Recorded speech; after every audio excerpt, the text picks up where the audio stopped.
Boss का Holi song main section जाम कइले बा। ओकरा के एक काम करो लोग, एक पे जल्दी लेके जा।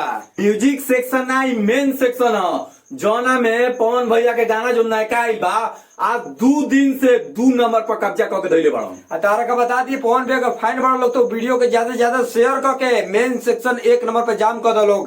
काहे के गाना के 4 मिलियन क्रॉस व्यू पार कर गइल बा। म्यूजिक सेक्शन में भी 2 नंबर पर है लेकिन अभी लौकत नहीं थे, लेकिन मेन सेक्शन में लोग के गाना तारा के बता दी, लोग के गाना म्यूजिक सेक्शन में 2 नंबर पर ना पहुंचे, 2 दिन तक ना रहे, लेकिन अपन बॉस के गाना म्यूजिक मेन सेक्शन में कहीं ना कहीं बवाल मचा रहा बा। तारा का बता दी, इंस्टाग्राम खोल के देखो, हर जगह गाना ये बात रहल बा होली के रील में, मतलब के लगातार बन रहल बा वीडियो। तारा का जल्द ग्लोबल धरी गाना। तारा का बता दी कि एकरा के रिपीट करके सुनो लोग, माने 2 दिन में 4 मिलियन क्रॉस व्यू बा, 4 मिलियन क्रॉस। तारा का बता दी गाना अतना जबरदस्त गाना बा। होली सॉन्ग में सैड सॉन्ग भैया गइले बड़े, अतना धांसू, अतना मतलब जबरदस्त। तारा हम का बताएं, तारा लोग ज्यादा क्या कहे बॉक्स भरे होके नु, अगर बॉक्स में लगा के सुन लो, अगर ना नींद पड़े नु तो जौन कहब तौन भाई गजब। लेकिन गाना बा, गाना के जितने तारीफ कर नु भाई उतने ही गाना के मतलब के कम बा। अरे साइड सॉन्ग हो गए, आप पवन सिंह गा दे ऐसा गाना कहीं ना कहीं दिल पर ना लगा, ऐसा हो सकेला। गाना बहुत मस्त बा।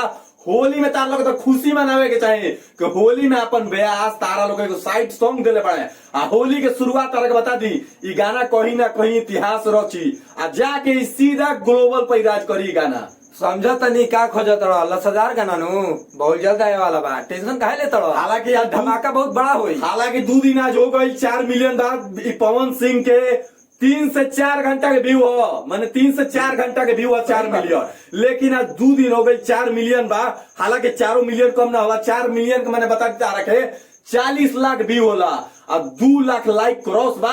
आ कमेंट के बात हटा दो, कमेंट आना धुन बो लाइक हमारे वजह तो 3 लाख पार कर गई बा। हाँ लाइक 3 लाख पार कर दिया। तो तारा का बता दो तनी, जे गाना के नहीं सुन ले जाके पवन सिंह ऑफिशियल पर जाके सुना, आ ओहू से अगर नहीं बुझत के गाना कहाँ गइल बा तो जाके यूट्यूब के मेन सेक्शन में देखो 2 नंबर पार करता होगा। तनी मुनी ऊपर लगावे काम बा, थोड़ा सा तनी मुनी हइसे कर दे बनू तो जाके 1 नंबर पर बढ़ जाई। बाकी वीडियो के ज्यादा से ज्यादा शेयर करियो भाई। अगर पवन भैया के फाइन बढ़ा तो यूट्यूब पे देखा तो सब्सक्राइब करो, फेसबुक पेज पे देखा तो फॉलो करो, शेयर करो।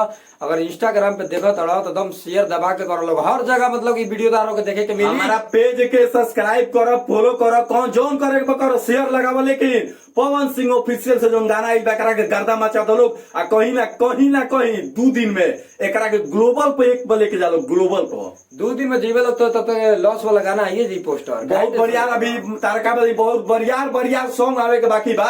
हई सॉन्ग संगे माने तारका के तांडव शुरू बचारो। नेक्स्ट वीडियो में बताओ जी, नेक्स्ट वीडियो में मिलते नेक्स्ट वीडियो में।